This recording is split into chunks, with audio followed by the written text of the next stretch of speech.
या बातमीचे प्रायोजक आहे रिलायन्स ट्रेंड्स. भारतातील सर्वश्रेष्ठ fashion destination Reliance trends Umred येथे आपले स्वागत आहे. घेऊन येत आहे दिवाळी स्पेशल ऑफर. 3,499 ची खरेदी करा आणि मिळवा 249 चे आकर्षक भेटवस्तू.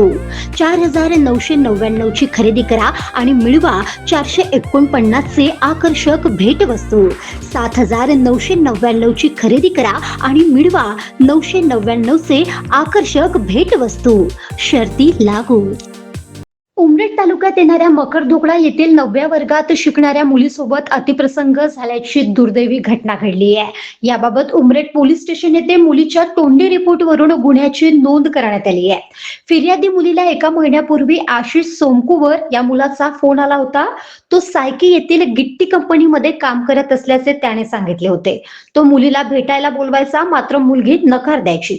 7 नोव्हेंबर रोजी त्याने पुन्हा भेटायला बोलावले असता मुलीने नकार दिला. तेव्हा आशिषने त्याचा मित्र गौरव मेश्राम याला पाठवितो असे म्हटले.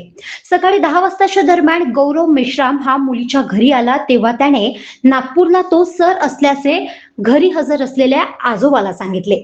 आजोबाच्या सांगण्यावरून मुलीने त्याला जेवण दिले. तो जेवण करून घरून निघून गेला. मात्र आजोबा कामावर घरून निघून गेले असता पुन्हा तो घरी येऊन मुलीला जबरदस्तीने त्याच्या मोटरसायकलवर बसून आशिष सोमकुवर काम करत असलेल्या कंपनीमध्ये मुलीला घेऊन गेला. त्या ठिकाणी आशिषने तिच्यावर जबरदस्ती केली. त्यानंतर सायंकाळी आशिषने गौरवला पुन्हा तिला मकरधोकडा येथे घरी सोडून देण्यास सांगितले. मात्र गौरवने संधीचा फायदा घेत तिला मकरधोकडा येथे घरी न सोडता टाकळघाट येथे तो तिला घेऊन गेला. तेथे तिला चुकीच्या पद्धतीने स्पर्श केले. तिने त्याला विरोध केला असता जबरदस्ती करण्याची त्याने तिला धमकी दिली. ते त्याच ठिकाणी टाकळघाट येथे बसून राहिले. मग दुसऱ्या दिवशी सकाळी मकरधोकडा येथे गौरवने तिला मोटरसायकलवर सोडून दिल्यानंतर हा संपूर्ण प्रसंग मुलीने तिच्या आजोबांना सांगितला.